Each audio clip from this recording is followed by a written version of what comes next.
Hello, everybody, and welcome to another episode of Put That On My List, the show where the guest comes in with the movie and the questions, and we answer them. My name's Trey Jones. I'm Dom Salima. And with us today is... Hi, I'm Charlotte. And what movie did you bring? I brought Cabaret, specifically the 1972 version, directed by Bob Fosse. And it was a very interesting historical film indeed. And when I read musical in the description, I was like totally prepared for something else entirely. But like, is it a musical? Oh yeah, it is. According to Google, it is. It's I mean, that would make sense. A little bit controversial, but yes. Is it? Some people agree and disagree because of the amount of musicalness in it. I think it's a musical because the music's really important for the story. But, you know, you could go back and forth about it. Right. Yeah. Definitely music's a big theme of the whole story. Cabaret music, that sort of almost like vaudeville sort of style. Is that the right era I'm referring to? So, actually, I'm not super sure, but the movie is set like 1920s Weimar Republic, Germany. So, if it's around like 1920s, anything flapper era-esque, then you would be on the mark. And our leading lady definitely is going for the flapper aesthetic with the haircut and all that. So, that sort of preamble out of the way, what's something you have to ask about what we thought? I think it would be good to just start with like first impressions, anything major that you took away from the film and like any major likes or dislikes. Do you want to start this one? Yeah, I'll start it. I think first and foremost, my favorite thing about this was the world building. I think that 1930s, 20-ish, or was it 1930, 30-ish was the time it was set in. Especially in Berlin, you know, the Nazis uprising. So very high tension times, specifically, you know, in Germany at the time before, you know, they invaded Poland. So it was really interesting. And like, I didn't really know how much or what Germany was like before World War II. And it was like, it seemed to be a lot more of an accepting culture for, you know, it's LGBTQ citizens and people of other races. But I thought the world building was really interesting and a great time to set this story in. Mm-hmm.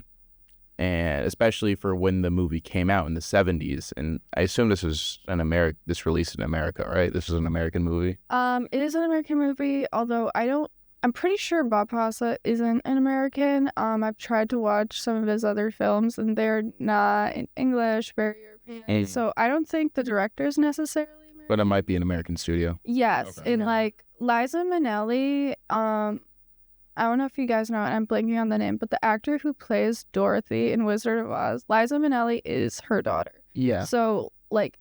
The actress who plays Sarah, is that her name? Or Sally? Sally. Yeah. So it's very much an American movie. Yeah. Yeah. And yeah, to add to that is the time it came out in the 70s was a really tough time for for everybody. But LGBTQ citizens, like a lot of civil rights and protests were going on in that time. So I thought that was a really interesting time it came out. And the 70s was definitely an era kind of known for the sort of new wave of talent and directors, actors, darker stories definitely that came around with like the new rating system because the Hays Code came down at the end of the 60s. I totally didn't think of that. So like if you think of the Hays Code history lesson was imposed around the 1930s and was basically like a code of what you couldn't show in Hollywood productions, which is also why like a lot of foreign films around that time were a lot darker. So if you wonder why, it's not just because people were more innocent back then. It was like it was literally a code of censorship where basically anything was like rated PG or below. Right. And then that dropped because people were kind of tired of it. The sexual revolution was happening. The civil rights movement was happening. Yeah. Vietnam was happening. And people were like, okay, we kind of are tired of these restrictions. And so it all came down. And then you had the rating system we are used to now, which was more about like parental advisory stuff. But basically, that's sort of why a lot of 70s movies are characterized by that darker, grimmer A lot of style. grit, I feel like, especially with Cabaret. It's a gritty movie. Oh, 100%. Yeah. And I mean, I'm going to be completely honest because I like to go into movies with no understanding of what they're about. Mm-hmm. It took me a while to realize the 1930 time period because it's like Berlin is in that time as well wasn't like that forwarded post World War II. Like you like if you pick the right locations, it kind of looks the same, and it's just so many like dark enclosed spots. Took me a second to realize like, oh yeah, this is not post World War II. This is pre World War II, and there's Nazis here.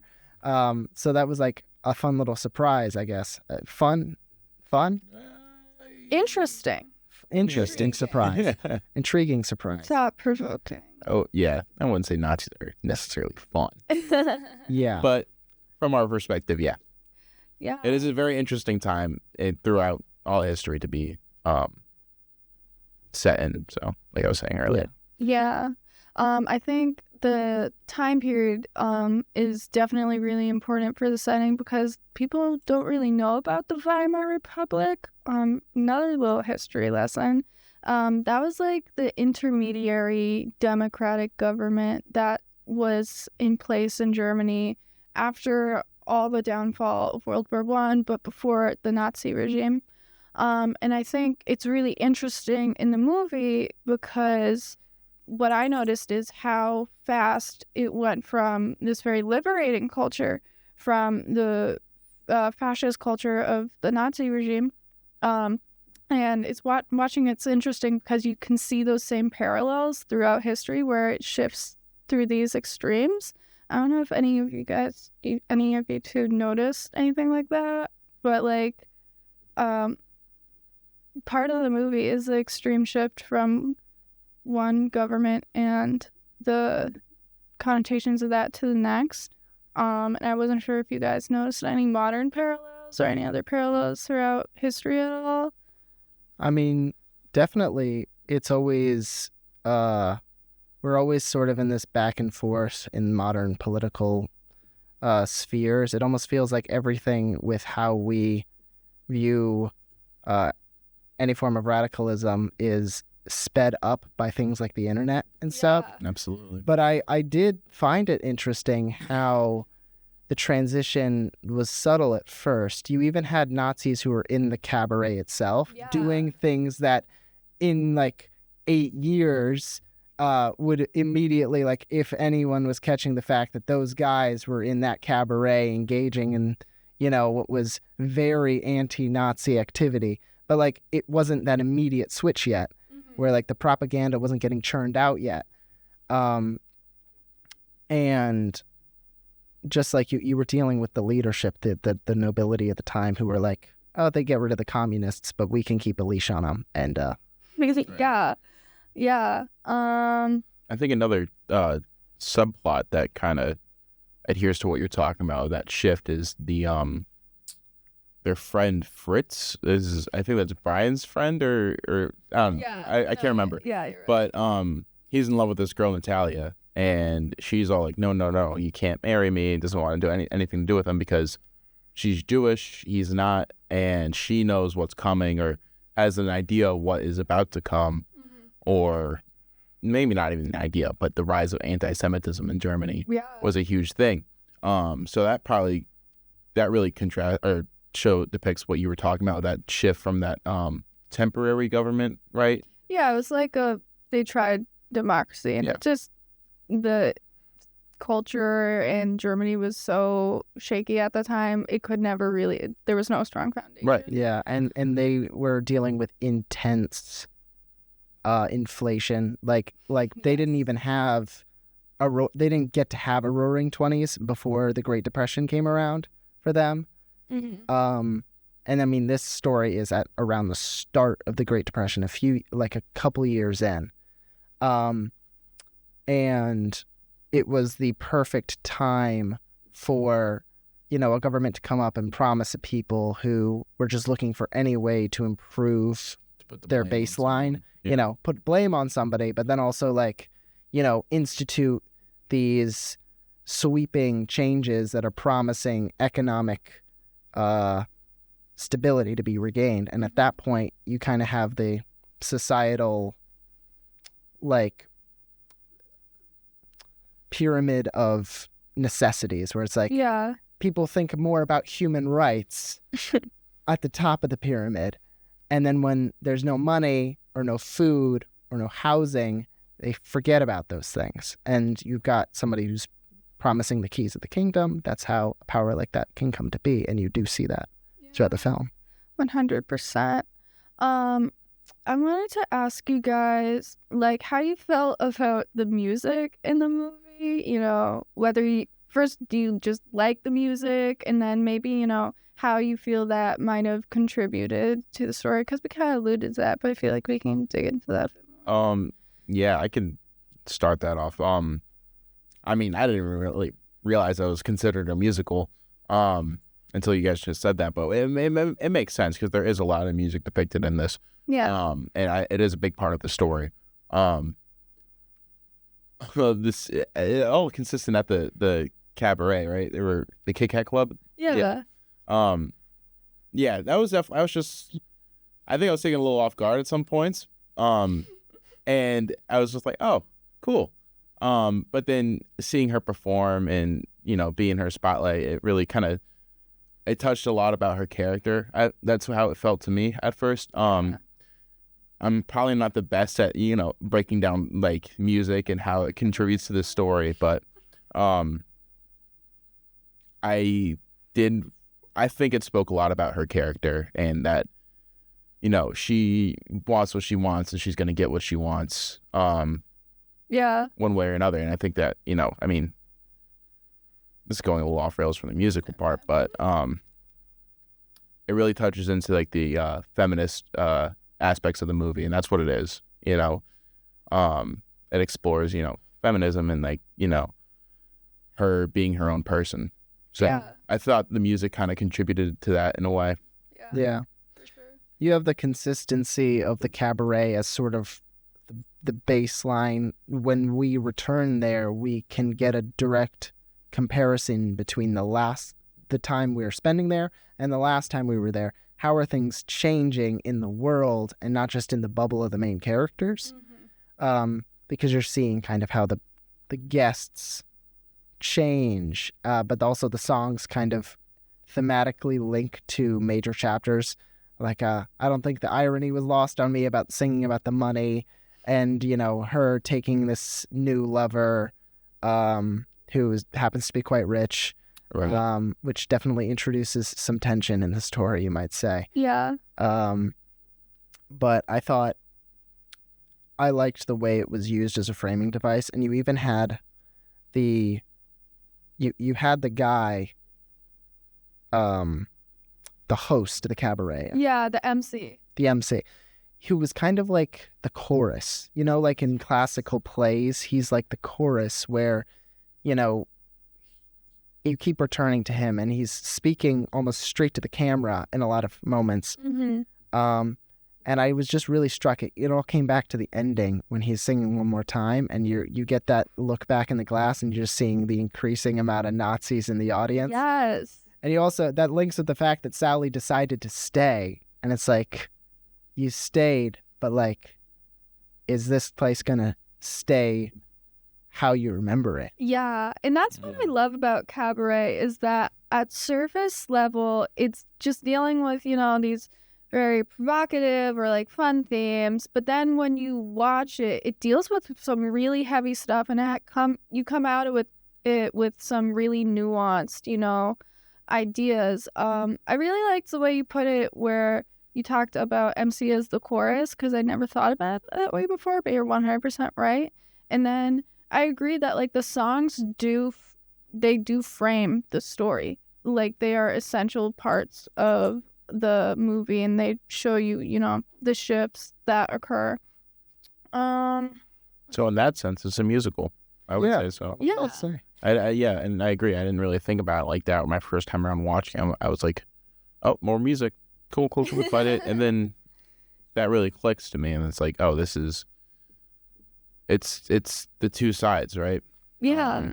The personal life of the characters, and then here's an update of like what's going on in the world, and hey, this threat is coming and rising, and that's how they depict that. Yeah. And that is why, even though what we're talking about is literally the movie, I do still consider it a musical.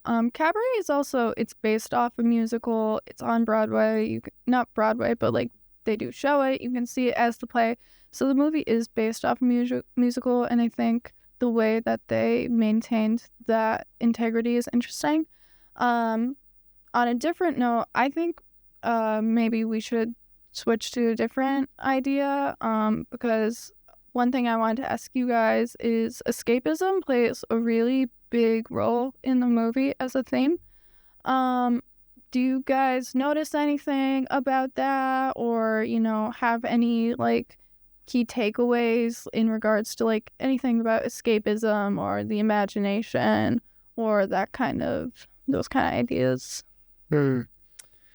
I definitely feel the character who most embodies that theme definitely is Sally throughout the whole thing. It's very interesting. Dang, our phones will not shut up fully. Yeah, I just had to put mine on Do Not Disturb. Yeah. Good idea. But I think that her character, especially with the way she even deals with her relationships, where she tends to, if she sees somebody in the room who's starting to take the attention, she'll start getting more vocal, and she'll keep in performance throughout everything. And that's a very big part of her character. She just loves the stage so much, even when there's no stage to be on. Because life's the stage. Life's the stage. Yeah. Exactly. And she wants to be an actress. Yeah. And I thought her almost never discussing or really having much to say about the political sphere around her. Like, that's something that the tangential cast is more dealing with. But she's like, I'm going to stay here. I'm going to stay singing my songs regardless. Yeah, 100%. Yeah, I mean, she does embody escapism, and I think escapism was also shown through this relationship that both her and Brian had with Max, right? Max had this, you know,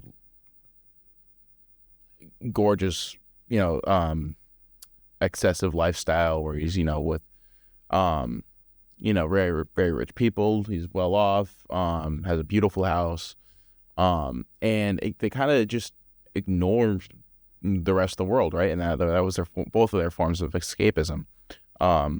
Because I one scene that reminds me of this the most is when and I'm a little rusty on it, but Max, I believe it's Max and Brian, they both go to that like a picnic, right? Yeah, it's like a picnic beer spot.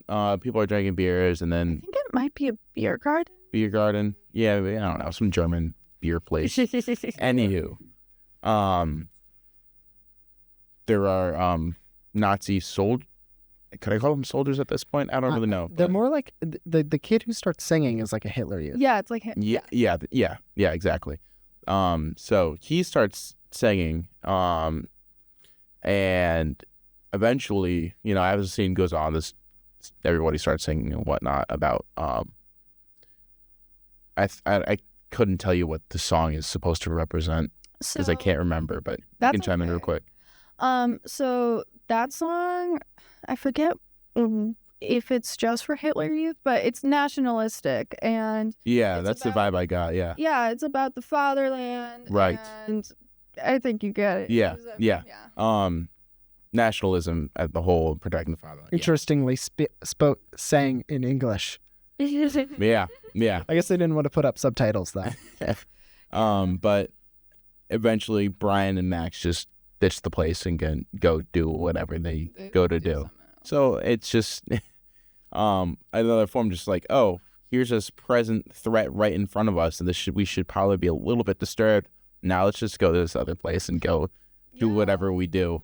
Well, especially because camera. Max represents nobility, and despite the fact that, maybe his sort of genteel ancestry and the people like him aren't going to keep political power forever, they're also not necessarily in danger as long as they stay out of the way. It's not like the Jewish families who, like, they're also very well off, but they're being directly targeted. Mm-hmm. So from his perspective, he has the ability to kind of ignore the threat. Right. Yeah.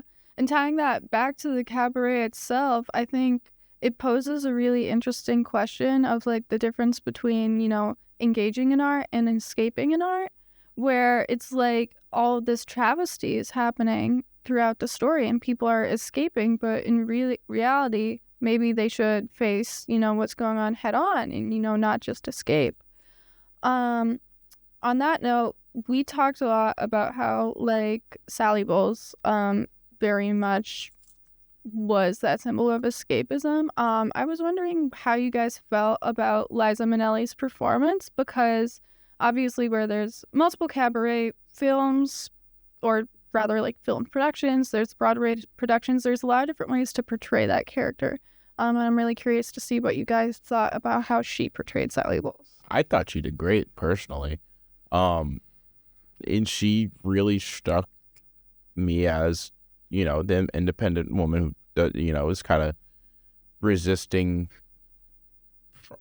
social norms to an extent, and kind of doing her own thing, doing what she wants to do. Not necessarily cares about herself, but she knows what she wants, and she's going to get it done. Yeah. And I thought her performance was really spot on and really stole the show. Yeah. I got a really strong sense between the extremes of her personality, where you got a really good sense to why she would be attractive to be around as life of the party and always, says what's on her mind. She never leaves anything to the imagination, but also how that can cause her to sort of escape the troubles of the people she's interacting with, where she'll,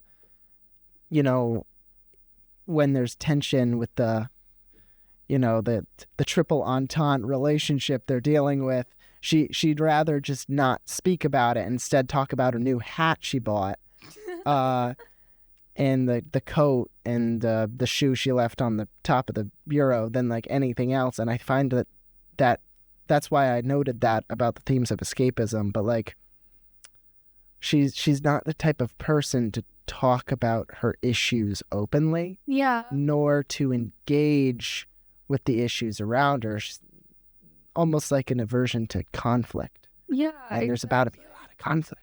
Yeah, there's a lot of back and forth with Sally Bowles as a character. And I bring up Liza Minnelli's performance because seeing other productions of Cabaret, Sally Bowles is a really difficult character to be, because, like, do you guys think she's like a good person or a bad person? I think I was waiting for this question to be brought up. Okay, you said. What's your thoughts? Shoot, now you put me on the spot. Because that's something you were waiting. I was waiting, yeah. But I don't really know. Because shoot, you might have to answer this first. Give me a second to think about this. I think from the way the movie presents it in terms of like good people, as in, are they good for others? I'd say she's a little irresponsible. Mm-hmm. That's her biggest thing to me. I sort of see her almost as both independent and a little childish. Yeah. Where, she's engaging with this very adult, risque world, but at the same time, she can come at it from this angle of like almost being childlike. And in the performing world, that's a good thing, because people like to see that on the stage. But in the world of relationships, sort of stringing people along, and not sort of thinking about the consequences of her actions. I just think about that one scene with, sorry, I keep forgetting the Jewish woman's name. Natalia, when she comes for her first lesson and she's sitting there like when they're having tea and they're like doing the lesson and Sally keeps like interrupting it because she wants to be in the conversation. Yeah. And that's what I think of. She was having the English lesson with Brian, right? Yes. Yeah, that's it. Yeah. But that doesn't go in the direction you think, because you think these people would all be ripping each other's heads off because they should all hate each other. But then they end up like kind of being friends. Like Natalia seeks her out. She's like, I hear you've, as you say, screwed. and like, you'd think she'd be repulsed by someone like her, but she isn't. She's like intriguing. Yeah. Yeah. Yeah. So, I mean, I was originally thinking that Sally might be like a morally ambiguous character, but it's not even that. I think at her heart, I think she's a good, kind-hearted person. I don't want to necessarily put it like she took Brian in, but she kind of did. Though. She kind of did. Yeah. She because she met them like it was a really quick interaction when they met, right? Yeah. And she saw that he was new to the area and he was a kind person, and she, let him stay with her. So in that sense, I think she has a lot of good intentions and wants the best for people. And she also wants the best for herself, which isn't necessarily a bad thing to say that she's a selfish person. She puts herself and her needs when she needs to, but also cares for others and understands. But at the same time, like Trey was saying, she can be a little bit childish about it and a little bit more irresponsible, which is just a fault that everybody has. Yeah. You know what I mean? Like it doesn't necessarily mean she's a bad person. Mm-hmm. Yeah. She just got flaws. And I think that's just great character work. Yeah. I think the whole cast, to be fair, is very morally ambiguous. That's actually what I was going to say, is that the beauty of Cabaret is the ambiguity. And it shows how, like, things are not black and white. And it's interesting because with the rise of the Nazi regime, in many ways, it seeks to really compartmentalize, humanity and make things black and white. But in Cabaret, we see that it's a lot more complicated than that. I forget which one of you, but one of you brought up how, like, all of these very different people were, like, friends, right? And I wanted to see if you guys, thought anything else about that, because I think it speaks volumes where the imminent regime seeks to divide people so much where all these different people end up being really close to each other and they care about each other. Yeah. I mean, I think that is just a great thing that they have. And it does, like, they do find a way to bring, keep each other close and, find this relationship between each other. I'm trying to think of a better way to answer this. No, I think that's spot on. Yeah, it just kind of goes to show the trials and tribulations of that time and era of, we have this threat, but, it's okay. We can stick together. Like, for instance, Natalia, he converts to Judaism just to marry her and be with her. And I forget, was he already Jewish? No, he wasn't. He wasn't? He wasn't. That's why she didn't want anything to do with him, because he was a Christian or Protestant or something, and then she was Jewish. I actually think he was secretly. Yeah, I remember a conversation where he was secretly, he converted into Christianity, and he was like, why did it have to be a Jewish girl after I got away from all that? Yeah, even and I've seen this movie so many times, but, like, little details like that I do often forget just because there's some other themes in the movie that take up so much attention. It's definitely a multi-viewing experience. Yes, it is. Yeah, even after watching the one time, I still should probably get back to it.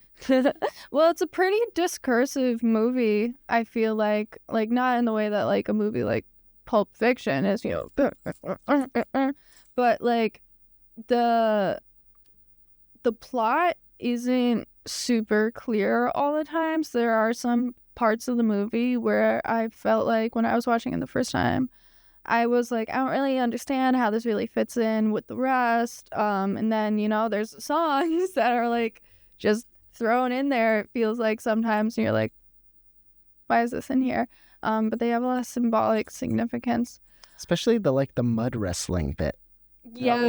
That always they stuck out because like that bit, I was like, this is like, there's like something almost sinister about the cabaret in that circumstance because it's like, there's like exploitation happening there with them like being sort of made to do that and everybody like cheering on the violence. Yeah. At least in the way they edited it, it was so disturbing. But I feel like that's symbolic. I don't know if you guys felt the symbolism in that. Of the cabaret itself being a little sinister? Of the cabaret, the mud wrestling thing, but...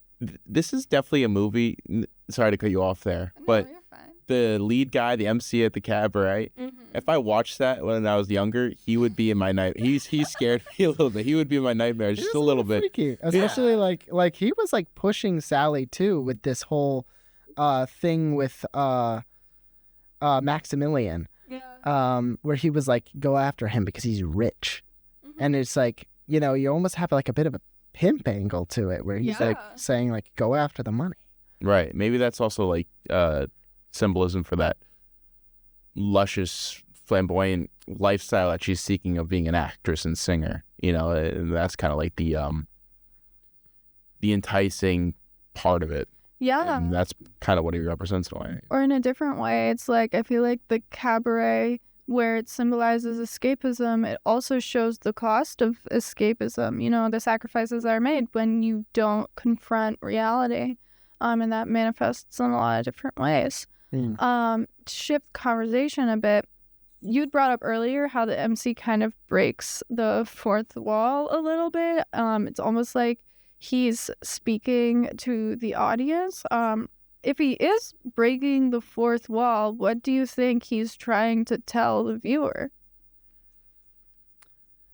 See, that's interesting because in the few scenes where he is a character and not speaking to us, like, he seems more sinister and creepy and a little manipulative. Yeah, whatever. But then when he's speaking to us, the audience, like, for instance, that song with the like chimpanzee wife. Yeah. Where he's trying to talk, where he's like trying to spread like that's like the only time in the whole film where he puts on a production that's supposed to be verbatim about, you know, the Jewish issue and even political climate. But it's like, is it supposed to be him saying, oh, let's not do that to the Jewish people? Or is it him going along with it because he's deciding to depict a Jewish woman as a monkey? And that was towards the end of the film, right? And then that's when you had, you know, Nazi sympathizers. I'm going to use that word instead of soldiers because they weren't yet. Yeah. Or, they were in the audience more so at that point.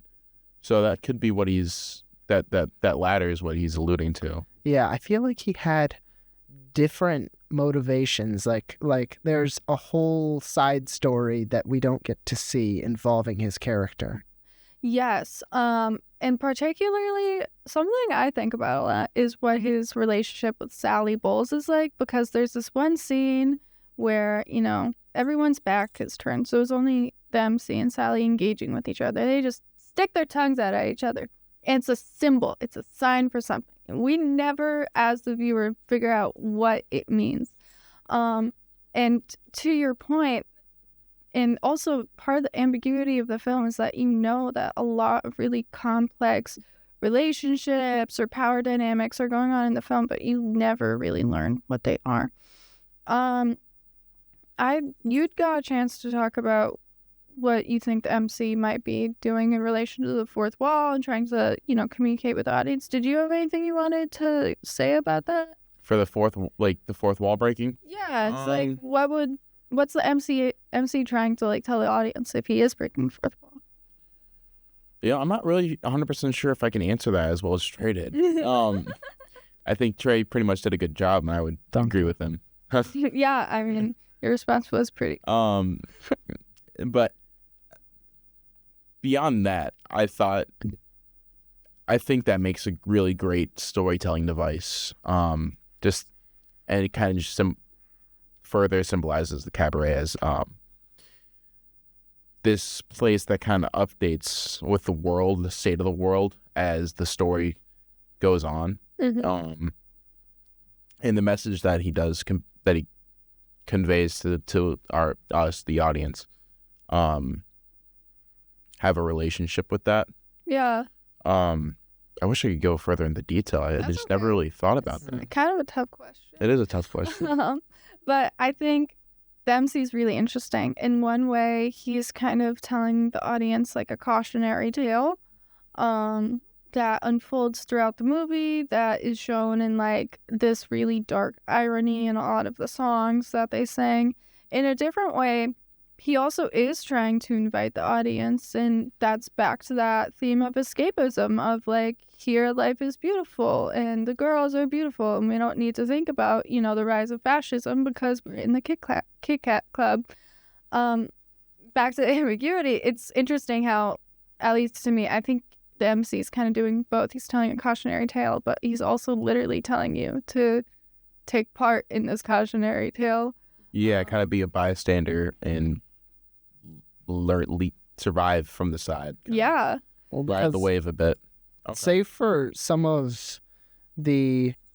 Brian does confront it probably the most out of any character in the film, but most of the rest of the cast are bystanders. Like, they're not in the political struggle that's taking place, or the takeover. They're not directly battling against it. And even Brian, his little battles are with, the landlady there who has been kind and considerate the entire film. And I don't even think she's sort of realizing how she's going to hurt the people she's hosting by going along with this.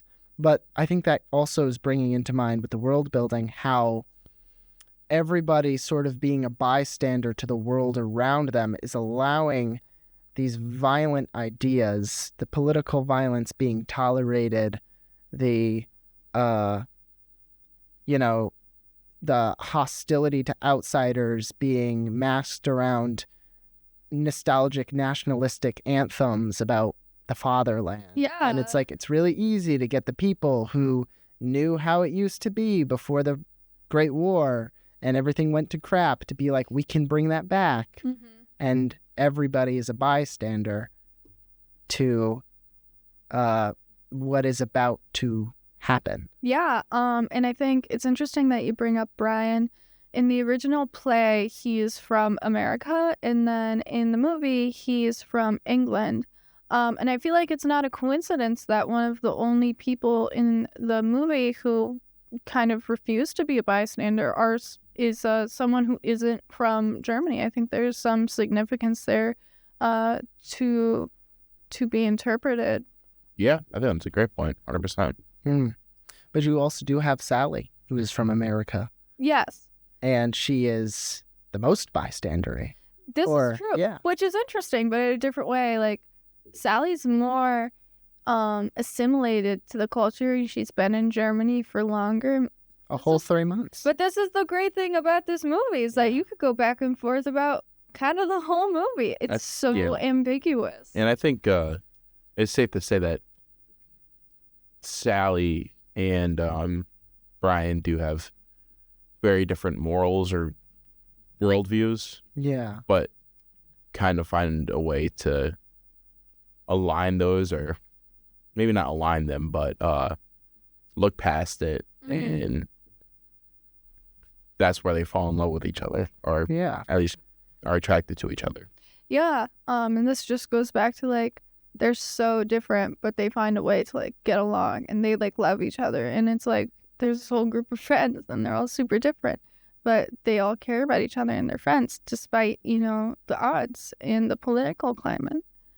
And then, sort of leaving off with the deterioration of that relationship, as Sally stays, Brian leaves, the baby, the ticket to some kind of traditional life out back in England is, literally ended.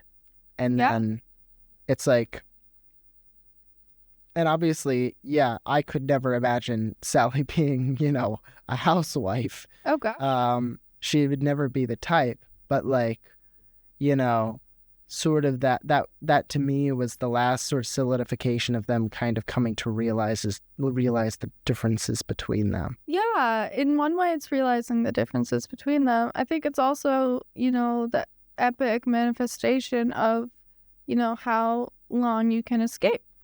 You can't escape forever, and it's got to end. I think it's really interesting to talk about something else. I think it's interesting how the movie ends and we don't know what's going to happen to the characters, but, their fates kind of seem up in the air. But the Kit Kat Club was a real place in Berlin. And then obviously, historically, we know what happens after the fall of the Weimar Republic. And I think it's interesting how, even though we don't really know what happens to the characters, we do know what happens historically, and it's very haunting. Right. Was the Kit Kat Club, raided, shut down? Like, what happened to it? Honestly, I don't know. Let's Google it. For some reason, never read that part of the Wikipedia. Yeah, because we are coming to a bit of a close here, and I think this would be a great point to sort of close out our discussion with. Because as he's typing that all in, I always sort of imagined it like Brian getting on the train and getting out was the gates closing before the firestorm. Yeah. Sally's going to stay there, and we know what happens to, the